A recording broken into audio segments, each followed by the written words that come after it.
History की study करते हैं तो हम वो किस बेसिस के ऊपर करते हैं? वो हम फॉसिल के बेसिस के ऊपर हिस्ट्री की स्टडी करते हैं। ओके, तो सबसे पहले जो हमें फॉसिल्स मिलते हैं वो हमें इंडिया के बाहर से मिलते हैं। A hint of the earlier human presence in India is indicated by stone tools of about 250,000 BC obtained from the deposits. Okay, so the first appearance to around 3000 BC humans and used only stone tools for different purposes. So fossils के basis के ऊपर हम हमारी जो history है उसका अध्ययन करते हैं। Okay, so the first age is the Paleolithic age, about 500,000 BC to 10,000 BC. 500,000 BC to 10,000 BC।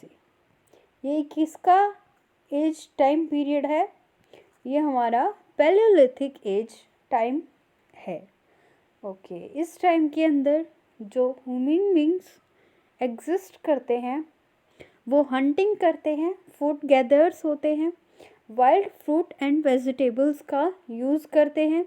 उनके पास एग्रीकल्चर, फायर एंड पोइट्री से रिलेटेड कोई भी नॉलेज नहीं होती। ओके, वो hand axes, cleavers, choppers, blades, scrapers and burin इनका mainly use करते हैं। ओके, इनके जो टूल्स होते हैं वो क्वार्टजाइट के बने हुए होते थे। ओके, इसी टाइम पर होमो सैपियंस की फर्स्ट अपीयरेंस होती है। इस फेजेस की 3 फेजेस और हैं: early palaeolithic age, middle palaeolithic age and upper palaeolithic age. अब इन एजेस के अंदर इसकी साइट चेंज हो जाती है एंड जो टेम्परेचर है वो धीरे धीरे चेंज होता जाता है and in the last phase, upper Palaeolithic phase, जो क्लाइमेट है become warm and less humid. Okay, and sites हम डिटेल्स में स्टडी करेंगे बाद में। Next is Mesolithic era. Next is Mesolithic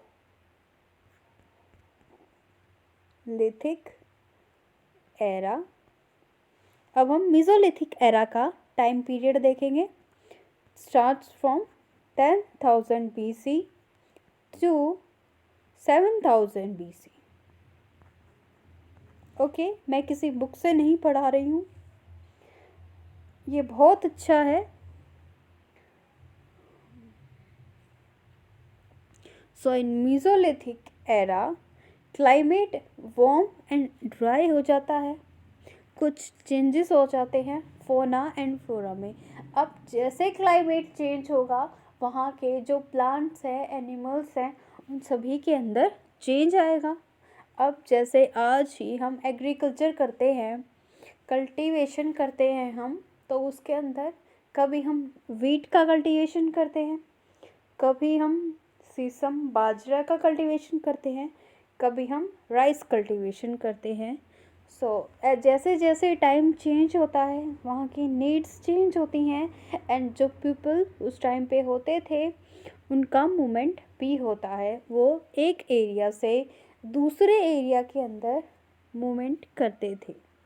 okay, the characteristic tools of the mesolithic age are known as microliths. वो pointed होते थे, क्रेस्कोनिक blades होती थी, स्क्रैपर्स होते थे, ये सभी स्टोन के बने हुए होते थे। People live on hunting, fishing and food gathering. Okay, इनकी जो साइट है वो Chota Nagpur, central Delhi and south of Krishna river and in the Belan valley of Vindhyas. All the 3 phases of the Paleolithic followed by the Mesolithic and then by the Neolithic have found in sequence Similar is the case with the middle part of the Narmada Valley. जब हम detail में study करेंगे तब हम इसके बारे में अच्छे से स्टडी करेंगे with every small point from the views of UPSC examination. अब जब हम इतना स्टडी कर रहे हैं, ये हमारे basic examinations like SSC, HSSC, RRB, small state level examinations के लिए ये इनफ है. The third is neolithic age. Neolithic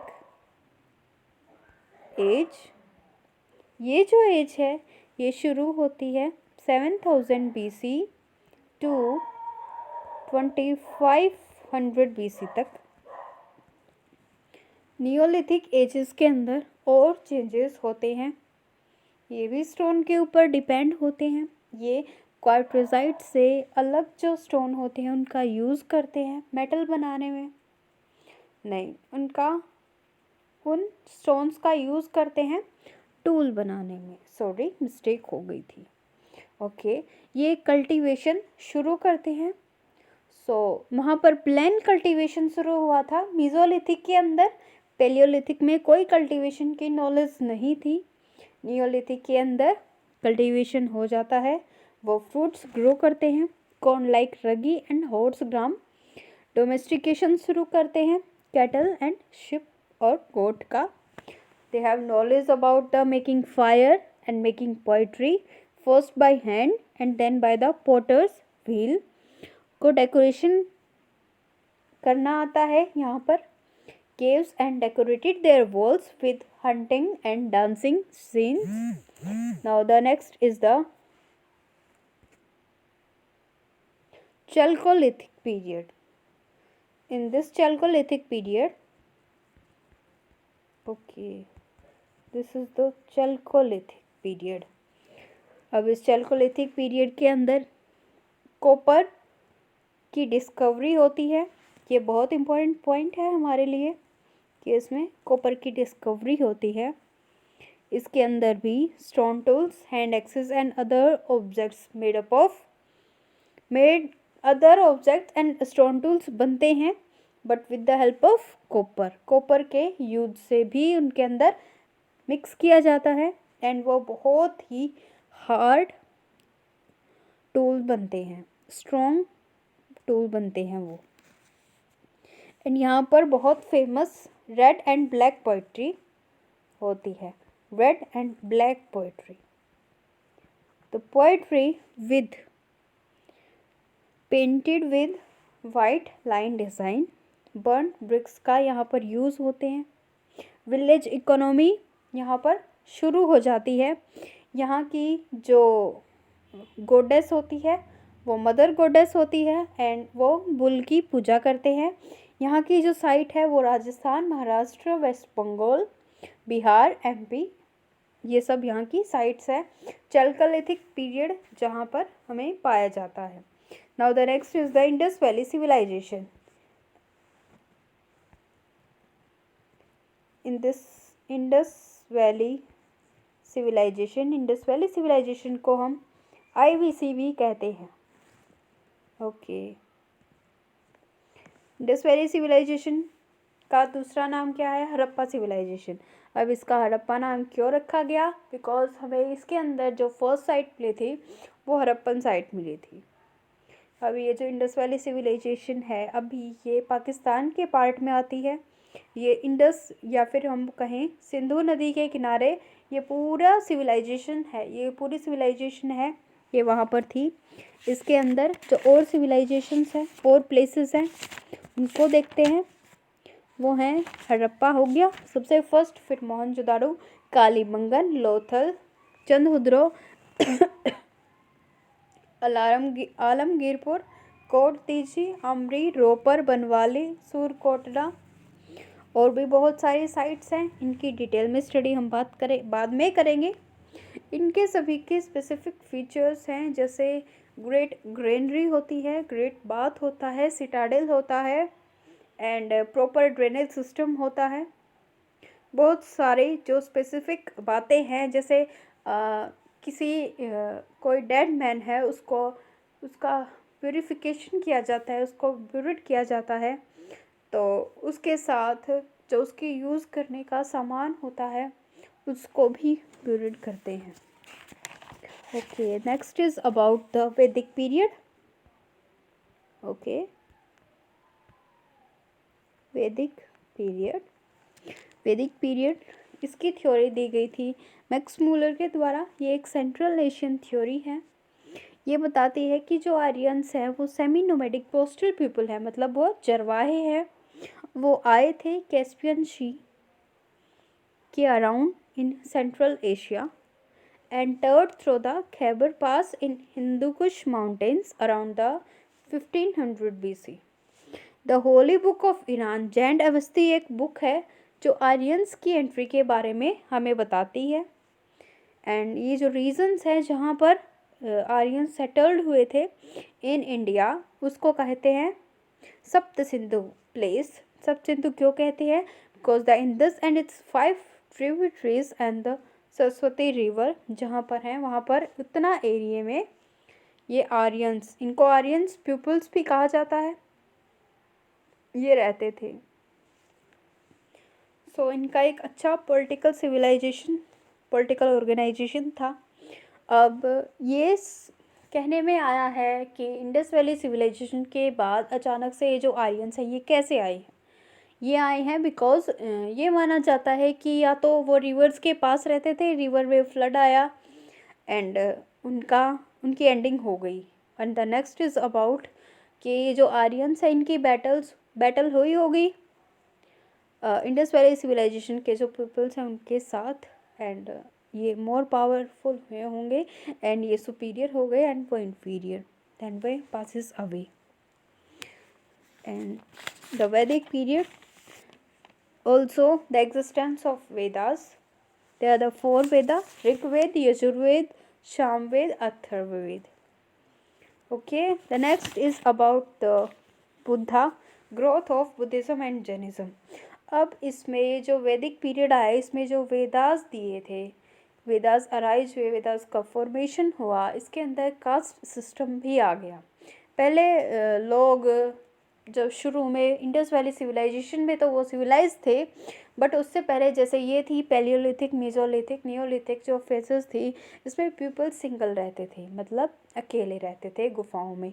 फिर बाद में उन्होंने 1, फिर 2, फिर 3, फिर यूं ही रहने लगे, धीरे धीरे उनका विलेज भी बना। एंड फिर बाद में उनके अंदर कास्ट सिस्टम इस वेदा ने अराइज कर दिया एंड इस कास्ट सिस्टम को दूर करने के लिए बुद्धिज़्म एंड जैनिज़्म का ग्रोथ हुआ। तो अब हम बुद्धिज़्म के बारे में पढ़ते हैं। द वैदिक rituals were expensive and the sacrifices prescribed were very complicated and had lost their meanings. The caste system had become rigid. Both Buddhism and Jainism offered them an honored place. Because ये जो caste system था ना, ये जैसे शूद्रा थे या फिर जो नीचे वाली कास्ट जिनको हम कहते थे उनकी रिस्पेक्ट नहीं होती थी। जो रिस्पेक्टफुल पर्सन थे वो ओनली ब्राह्मण्स होते थे और क्षत्रिय होते थे। ये जो क्षत्रिय होते थे बिकॉज ये प्रोटेक्शन प्रोवाइड करते थे पीपल्स को, तो इनको भी रिस्पेक्ट दी जाती थी। एंड ये जो ब्राह्मण्स थे ये हाई कॉस्टली पेड, इनकी जो फीस होती थी to do anything. Okay, about now we are going to study about the Buddhism. Buddhism के 3 पिलर्स होते हैं, ठीक है। बुद्धिज़्म का फर्स्ट पिलर क्या है? ये है Buddha. Second pillar Dhamma. Third pillar is संघ। ये हमें क्या बताता है? बुद्धा इसके फाउंडर थे। धम्म हिज टीचिंग्स, ये जो कुछ भी डिटेलिंग्स बताता है वो धम्म। ओके, संघा, order of Buddhist and Monks, nuns.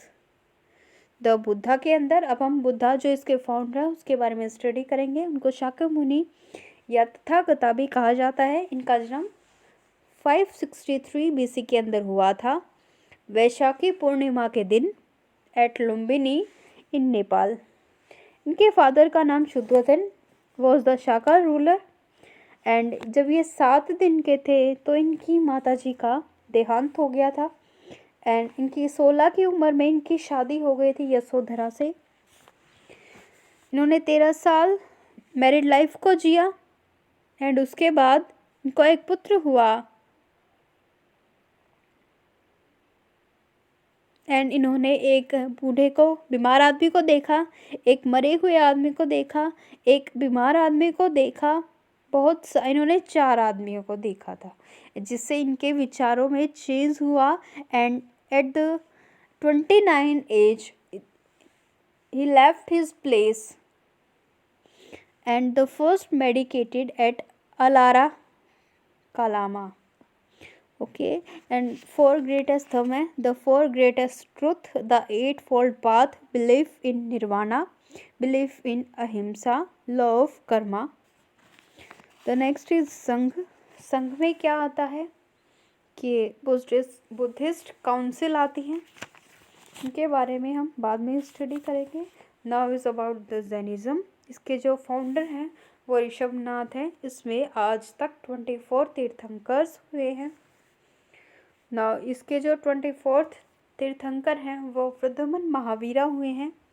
इसके father Siddhartha, head of Jnatrika clan वंश होता है। And at the 30 after the death of his parents he become an ascetic.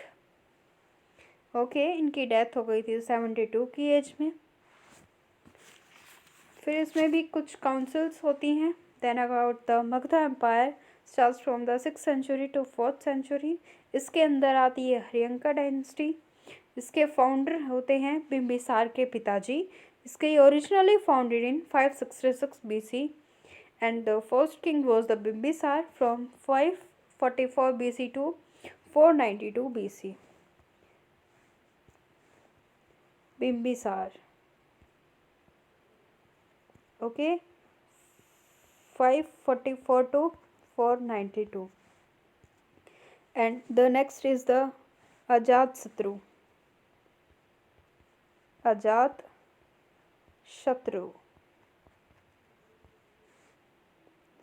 The next is about the Udayan.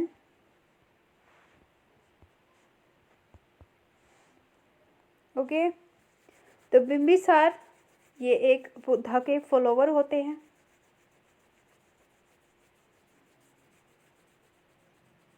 The Ajatsatru, son of Bimbisar, killed his father and seized the throne. Udayan होते हैं। He founded the new capital at Patliputra, situated at the confluence of the Ganga and the Son river.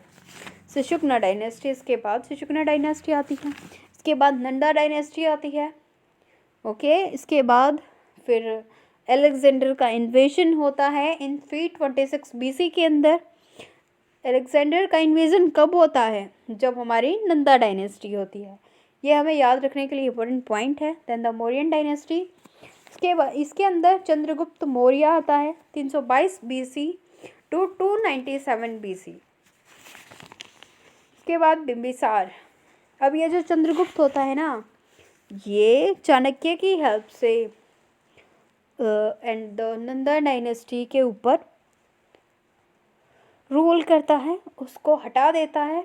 He overthrew the Nandas and established the rule of the Mauryan dynasty. Chandragupta is called the Sandrocotus by the Greek scholars because Seleucus Nicator was one of the generals of the Alexander. Okay, next is the Bindusar 297 to 273 BC. Next is Ashoka. Ashoka के बारे में तो जैसे हम सभी लोग जानते हैं 269 टू 232 BC। एंड इसके बाद भी बहुत सारी डायनेस्टीज़ आती हैं। अशोका की लाइफ में जो मोस्ट इम्पोर्टेंट चेंज होता है वो आप लोग मुझे बताएंगे कि वो ऐसी कौन सी वार है जिसके बाद उसकी लाइफ में चेंज आता है एंड वो वार कब हुई थी, उसका टाइम पीरियड मुझे बताना है। Okay, thank you. If you like my this session then please like my video. Please subscribe my channel for further study, and we also covering all this topic from various books. Okay, thank you, and subscribe my channel for notification of upcoming videos.